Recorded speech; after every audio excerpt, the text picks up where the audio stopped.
Bismillahirrahmanirrahim. Alhamdulillah. Alhamdulillahilladzi ja'ala al-ibarati qutal qulub biha tanmu kama tanmul ajsadu bil hubub. Asyhadu an la ilaha illallah wahdahu la syarika lahul marghubul marhub. Wa asyhadu anna sayyidana Muhammadan abduhu wa rasuluhul mahbub. Allahumma salli wa sallim ala sayyidina Muhammadin imami kulli saliki wa mazjub wa ala alihi wa sahbihi wa zurriyatihi wa man ilaihi mansub. Amma ba'd. Yang kita hormati, kita muliakan para habaib dan para ulama, muhibbin, hadirin hadirat rahimakumullah. Puji syukur yang tak terhingga kita haturkan kehadirat Allah Subhanahu wa ta'ala, yang mana pada malam ini Allah berikan kita taufik hidayah serta inayah sehingga bisa kembali berkumpul di majelis yang penuh berkah dan rahmat ini.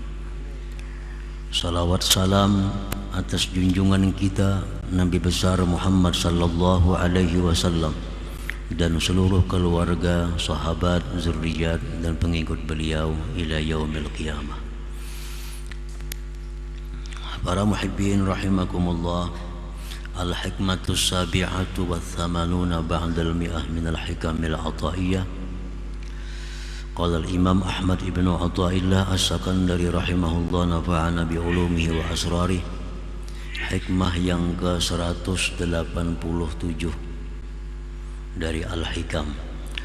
Berkata Imam Ahmad ibn Athaillah as-Sakandari, al-ibaratu qutun li'ailatil mustami'in wa laysa laka illa ma anta lahu akil.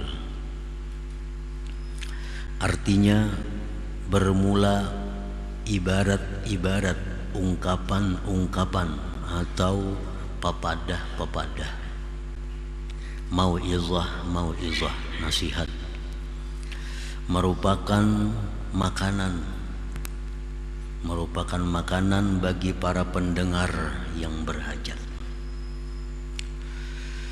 Dan tidak adalah bagi engkau kecuali sesuatu yang mana engkau bisa memakannya. Itulah terjemahnya hikmah yang ke-187 ini. Subbihatil ibaratu ay al-mau'izatul muwajjahatu ilal mustami'in bil qut alladhi tanmu bihil ajsad. Diserupakan, diumpamakan nasihat-nasihat, pepadah-pepadah yang diarahkan kepada pendengar. Nah, itu diserupakan dengan makanan.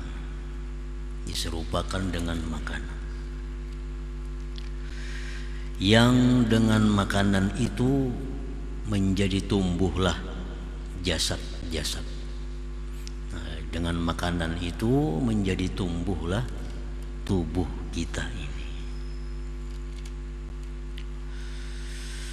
Fahiya min jinsil qut illa annaha minan naw'il ladzi tanmu bihil qulub.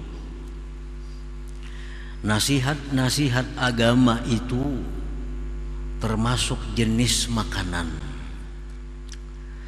melainkan bahwa nasihat itu daripada macam yang tumbuh dengannya hati. Jadi artinya jasad kita ini bisa berkembang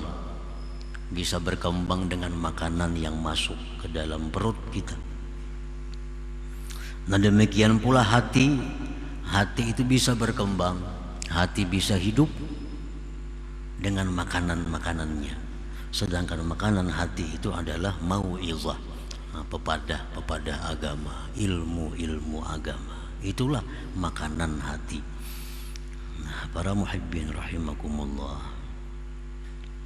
jadi artinya Setiap tubuh jasad yang kurang makanan, tubuh yang kurang makanan bergizi, dia akan menjadi kurus dan mudah diserang penyakit. Badan kita, tubuh kita yang kurang makanan bergizi itu akan menjadi kurus dan mudah datang penyakit, baik penyakit dari dalam tubuh seperti bakteri-bakteri atau penyakit yang dari luar tubuh seperti virus dan lain-lainnya.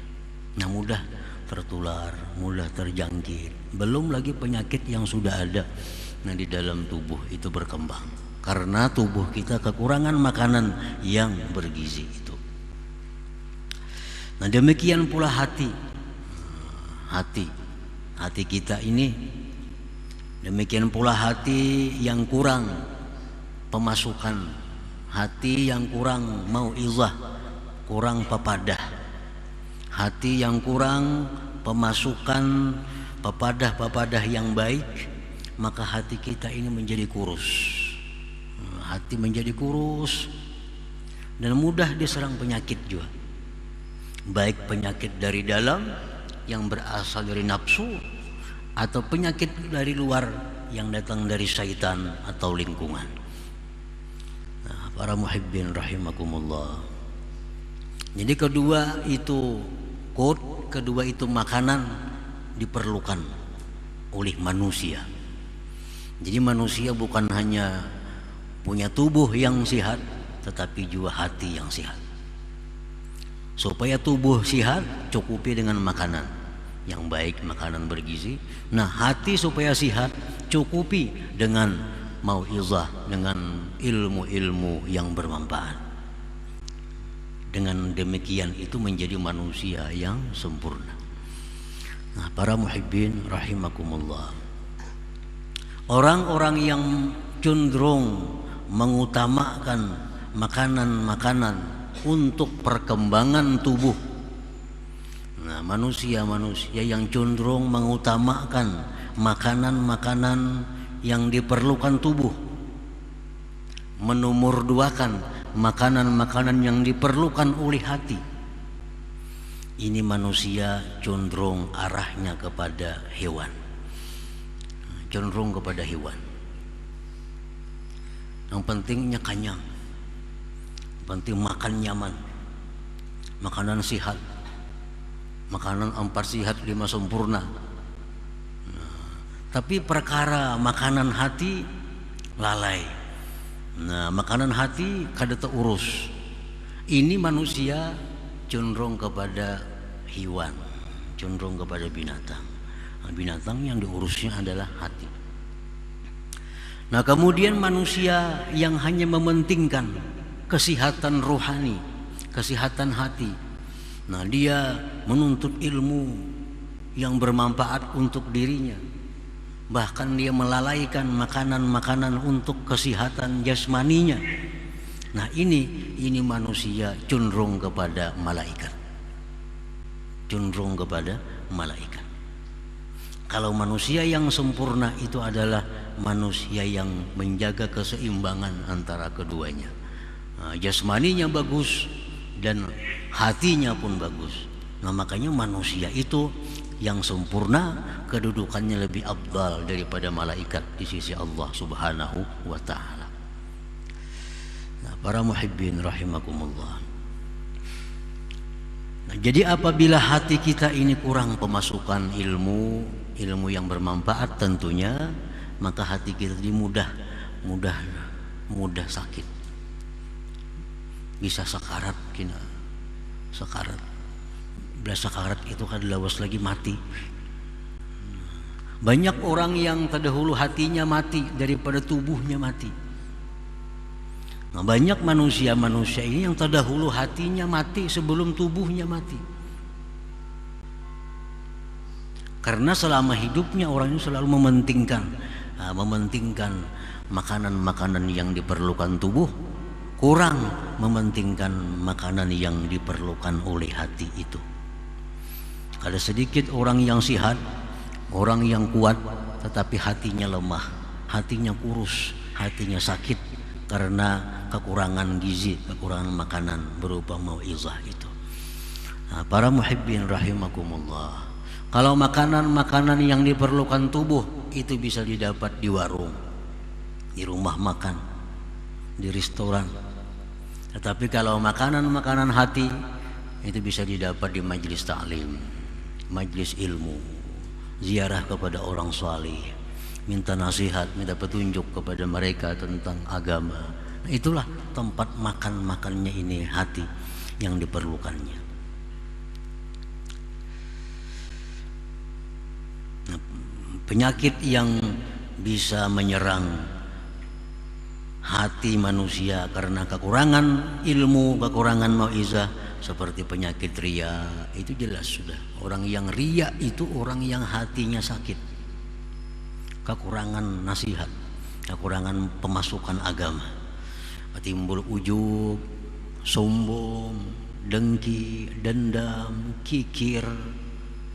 Itu semuaan penyakit-penyakit yang letaknya di hati, yang memudaratkan di akhirat, memudaratkan di akhirat akibat dari kurangnya pemasukan ilmu agama.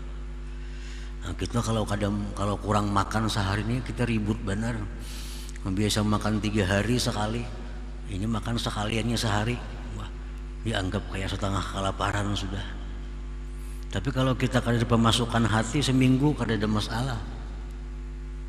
Memang penyakit hati kada terasa, macam penyakit tubuh. Kekurangan makanan langsung kita lemah, kada berdaya awak kita. Tapi kalau kita hati kekurangan makanannya itu perlahan, nah, sakitnya perlahan, dan nampak risikonya, bahayanya begitu menjelang ajal. Nah, disitulah risikonya penyakit hati ini akan mulai nampak bahayanya. Nah, itu yang dimaksud oleh pengarang tadi, al-ibarat kutun li'ailatil mustami'in. Ibarat ungkapan-ungkapan nasihat, mau'izah itu laksana makanan bagi para pendengar yang memerlukan, yang berhajat. Walakin laisa kullu ta'am salihan nafi'an lil ajsad. Tetapi tidaklah tiap-tiap makanan itu patut bermanfaat bagi seluruh tubuh, bagi tubuh manusia. Kada semuaan makanan itu patut bermanfaat bagi tubuh manusia, karena tubuh manusia ini kada sama. Ada nang anum masih kekanakan, ada nang remaja, ada nang setengah dewasa, ada nang tua berpenyakitan. Jadi kada semuaan makanan itu bermanfaat bagi jasad, bagi tubuh. Lianna minat ta'am ta'aman yadurru ba'dal ajsad, karena ada makanan yang membahayakan bagi tubuh, bagi sebagian tubuh. Lianna minat ta'am ta'aman yadurru ba'dal ajsad, karena daripada makanan itu ada makanan yang membahayakan sebahagian tubuh manusia. Bagi orang ini mungkinnya makan ini kada apa-apa, tapi bagi kawan kita kalau makan itu bahaya. Nah, jadi makanan itu walaupun pada dasarnya makanan itu bagus, baik, bermanfaat, tapi tergantung nang memakannya nih. Nah, bagi orang ini makan nasi, makan itu, makan ini menyehatkan tubuhnya. Bagi kawan kita membahayakan. Bagi kanak-kanak yang umur masih bayi, makan kerupuk, makan kacang membahayakan. Kenapa? Karena perutnya masih belum mampu untuk itu.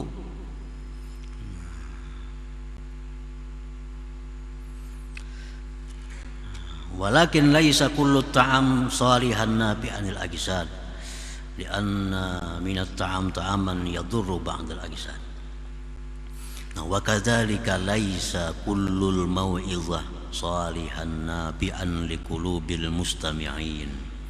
Seperti demikian pula bukanlah tiap-tiap nasihat, tiap-tiap papadah, tiap-tiap ilmu itu patut bermanfaat bagi hati orang yang mendengarnya. Ilmu pun demikian. Kalau semuaan ilmu bermanfaat untuk pendengar.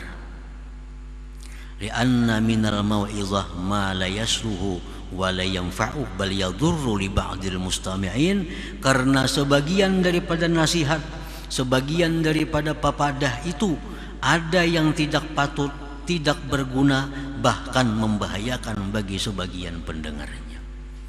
Nah, ilmu pun demikian.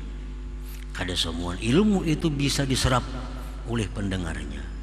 Kada semua ilmu baik didengar. Tapi ada ilmu-ilmu yang bermanfaat untuk sekelompok manusia, tapi justru membahayakan kepada kelompok yang lain. Jadi kada patut juga kita mengaji ke tiap-tiap pengajian. Barangkali kita lain golongannya,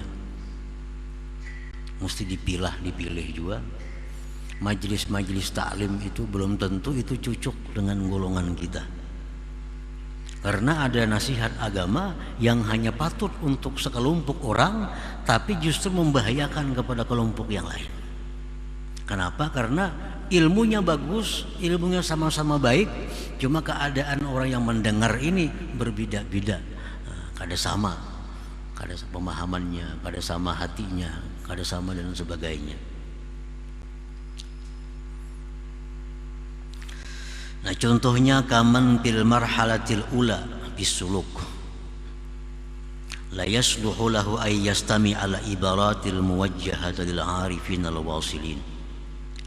Seperti orang yang dalam perjalanan pertama, seperti orang yang dalam tahapan awal pada suluk, tidaklah patut baginya mendengari nasihat-nasihat, pepadah-pepadah yang ditujukan kepada orang-orang yang sudah ma'rifat yang sampai.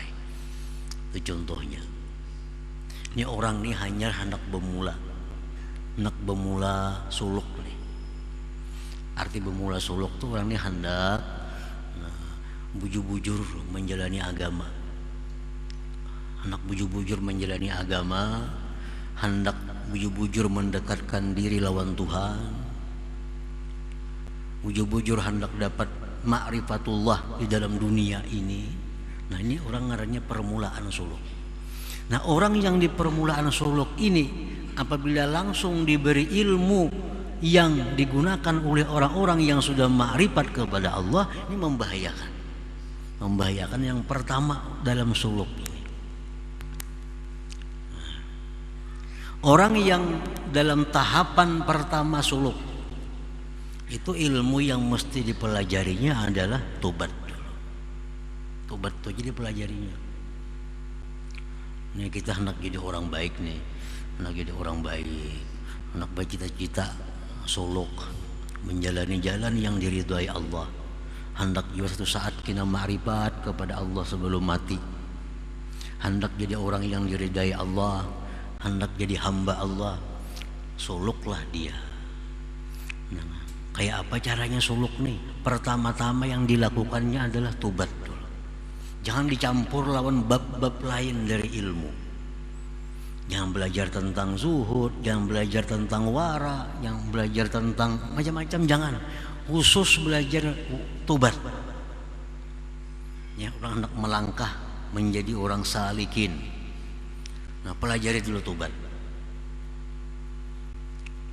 Tobat ini dalam rangka takhliyah, pembersihan dirinya. Nah, belajar masalah tobat itu kada tuntung sehari dua hari, kada tuntung. Pada praktiknya makin lawas lagi. Jadi masak-masak belajar tobat nih macam apa supaya kita diterima mendaftar jadi orang salikin.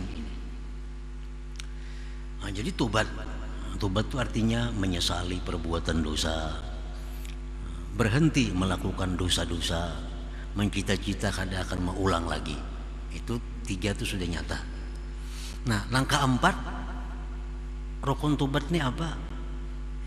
Mengembalikan kezaliman yang pernah dilakukan. Nah, ini yang berat. Mengembalikan raddul mazalim ila ahliha, mengembalikan kezaliman kepada ahlinya. Jadi Imam Ghazali mengatakan kalau perlu dia keliling dunia. Kalau dia merasa ada berbuat salah kepada orang di sekeliling dunia ini. Nah, kembalikan kezaliman itu.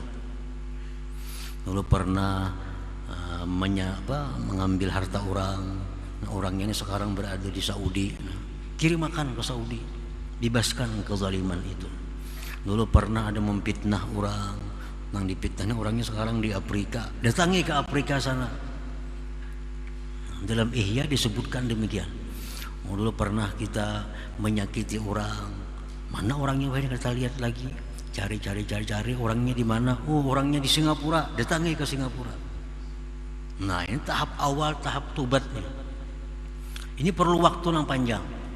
Nah, jadi sebelum kita mendaftar jadi orang salikin itu demikian. Makanya makin anum makin nyaman. Kada banyak masalah. Orang umur nang hanya 17 tahun hendak suluk pun nyaman banarinya.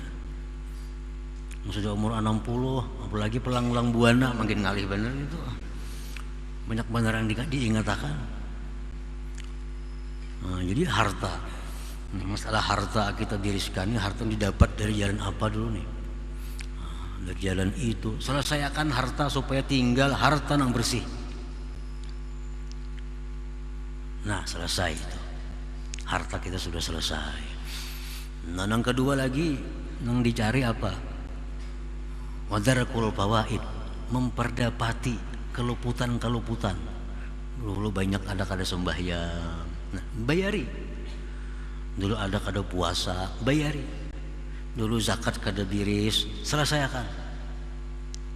Nah, ini perlu waktu mungkin berbulan-bulan, bisa bertahun-tahun hanya mengurus urusan tobat ini. Nah, bagi ini orang yang dalam tahapan pertama suluk, jangan hendak belajar ilmu macam-macam, jangan hendak mendengar pengajian sana sini, itu aja diurus. Tobat dirisakan bujur-bujur. Nah, itu tadi maksudnya dari kaman fil marhalatil ula, seperti orang yang dalam tahapan awal bisuluk pada suluk, la yasluhu lahu, tidak patut bagi dia untuk mendengari hal-hal yang mengganggu pikirannya. Ada orang membaca kitab fikih, kada usah diurus. Ada orang pengajian, kada usah. Urus tobat aja bujur-bujur dulu. Karena ini yang diperlukan oleh hatinya itu. Yang diperlukan makanan hatinya untuk itu adalah tobat. Masalah tobat dipelajari bujur-bujur. Nah, tobat ini sudah beres, keadaan sudah selesai. Hutang tipu menipu sudah diselesaikan, nang difitnah sudah minta maaf, nang digibah sudah kita minta maaf kepada mereka. Nah, ini sudah selesai dalam makam tobat. Nah, ini langkah pertama orang salikin. Kalau sudah sampai di situ, hanya naik kina ke tahapan kedua, ke makam wara. Wara ini menjaga diri. Ini sudah bersih nih, sudah tobat dah. Harta nang kada diberisakan, harta pun orang dibulikakan, sudah bersih. Nah, pelajari masalah wara. Wara ini menjaga diri nang bersih, jangan sampai kotor lagi, jangan sampai rigat lagi. Nah, belajar ulang masalah wara nih. Itu aja yang dilajari dulu. Jangan belajar yang lain-lain. Dirisakan masalah bab wara sampai selesai, sampai mengerti, sampai diamalkan. Nah, itu tingkatan-tingkatan orang yang hendak suluk itu. Nah, jadi orang nah hendak suluk macam ini kada patut mendengar ilmu-ilmu, walaupun ilmu agama, tapi yang kada ada hubungannya dengan itu kada patut baginya, karena merusak pikirannya, konsentrasinya rusak. Nah, jadi ilmu itu bagus, tapi bukan untuk semua orang. Ada orang-orang yang baginya kada bagus ilmu ini yang bagus. Nah, tergantung keadaan yang menuntut dia untuk mempelajari ilmu itu. Walidzalika abta Ibnu Hajar al-Haytami bihurmati qiraati kitabil Futuhatil Makkiyah wa istima'ihi bihaqqi man lam yata'ahhal li fahmihi li'anna bihi ibaratin muwajjahatan lil 'arifin al-wasilin. Oleh karena itu berfatwa Ibnu Hajar al-Haytami haram membaca, mendengari kitab yang namanya Futuhatul Makkiyah karangan Imam Ibnu Arabi. Haram belajar kitab itu pada orang-orang yang belum ahlinya memaham itu. Haram.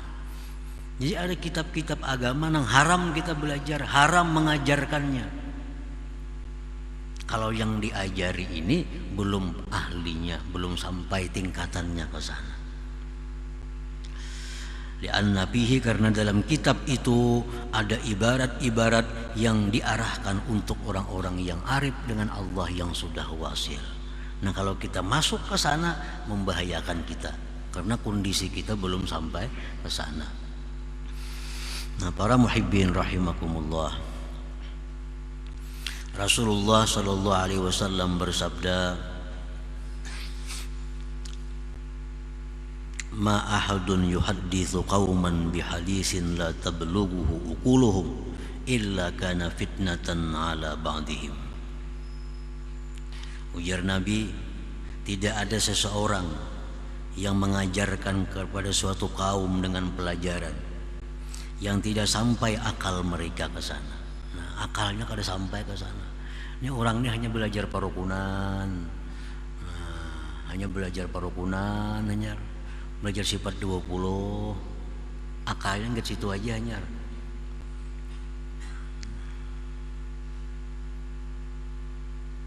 Dilajari nang kada kau menerimainya. La tablughuhu uquluhum, melainkan adalah menjadi fitnah atas sebagian mereka, menjadi kerusakan. Menjadi kerusakan. Pada setiap ilmu-ilmu agama ini pada intinya adalah mendorong seseorang untuk makin rajin beribadah kepada Allah zahiran wa batina, zahir dan batin. Itu intinya. Kalau ada pelajaran-pelajaran agama yang melemahkan salah satu keduanya, berarti itu salah pemahaman. Setiap ilmu agama ini intinya adalah mendorong kita meningkatkan ibadah zahiran wa batina kepada Allah Subhanahu wa taala. Apabila ada pengajian-pengajian, pelajaran-pelajaran yang melemahkan salah satu keduanya, itu pengajian yang salah pemahamannya. Baik gurunya yang salah atau muridnya yang salah memahaminya. Misal sesudah belajar ilmu itu sembahyang pina kulir, bebirit pina kada bebirit lagi. Nah, ini berarti ada kesalahan ilmu, ada kesalahan pemahaman. Ada salah pemahaman. Nah, ini fitnah ngarannya. Orang dulunya taat lawan ibu bapak, imbah mengaji, wah ini wani lawan kuitan. Ini ada masalah pelajaran nih. Ilmunya bagus, mungkin nang mengajarkan ini keliru atau inya belajar kada sampai memaham. Pada setiap ilmu yang diajarkan Rasulullah itu pasti untuk meningkatkan kita ibadah kepada Allah baik zahir maupun batin. Kada mau timpang. Kada mau timpang. Nabi kita contohnya, contoh paling sempurna adalah Rasulullah SAW. Zahir beliau ibadahnya sempurna, batin beliau pun sempurna. Nabi sembahyang sunat, puasa sunat, sembahyang berjamaah. Itu Nabi. Itu ibadah zahirnya. Kalau hati Nabi sudah kada ada kisah lagi. Nah, itulah contoh pelajaran Nabi, bahwa yang diajarkan Nabi itu meningkatkan ibadah kita kepada Allah zahir dan batin. Kalau kita belajar ilmu membuat kita lemah salah satu di antara ibadah zahir atau batin, berarti ilmu itu ada masalah yang kita kada paham, atau yang mengajarkan kada memberi paham yang bagus kepada pendengarnya. Wa qala Ali radhiyallahu anhu, berkata Imam Ali, wa asyara ila sadrih, Imam Ali berkata dan beliau menunjuk ke dada beliau, Ujar Imam Ali, innaha huna la'uluman jamma. Ujar Sayyidina Ali bahwa di sini banyak ilmu. Menunjuk ke dada Sidin. Law wajadtu laha hamalah, jikalau aku dapati ada orang yang bisa menanggung ilmu itu. Artinya apa? Kada semua ilmu mesti disampaikan. Lihati orangnya. Ada orang bertakun Sayyidina Ali, ini kayak apa Sayyidina Ali ini? Kan jadi jawab Sidin. Dia orang amalar ilmu Sayyidina Ali itu bertakun kada mau jawab. Nah, kenapa Sidin kada menjawab? Nah, Sidin melihat ini orang kalau dijawab justru merusak dirinya, membahayakan dirinya. Nah, kan jadi jawab. Jadi kalau semua pertanyaan itu mesti dijawab. Dilihat yang bertakun memanfaatkan lawannya kalau dijawab. Nah ini bertakun. Kalau kita jawab, kita memanfaatkan lawan dirinya. Ini Sayyidina Ali demikian, Imam Malik demikian, Imam Syafi'i banyak pertanyaan-pertanyaan yang Sayyidina kada jawab. Kenapa?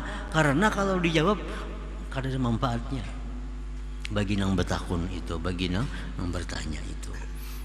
Nah jadi Sayyidina Ali dalam dadaku ini banyak ilmu. Ya kalau ada nang kawa menerimanya.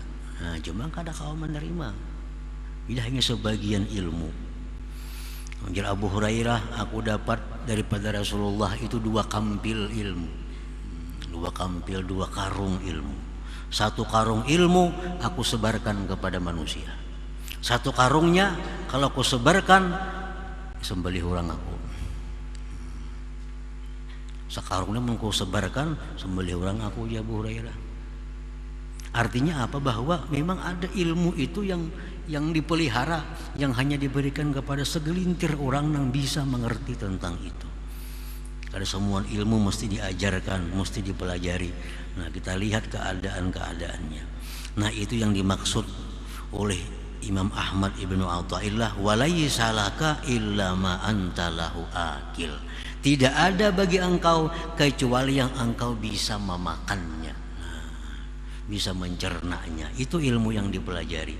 Jangan mempelajari ilmu yang kita belum mampu untuk mencernanya, justru akan membahayakan bagi hati kita. Nah selanjutnya hikmah yang ke-188, insyaallah. La hadratin Nabi sallallahu alaihi wasallam, al-Fatihah.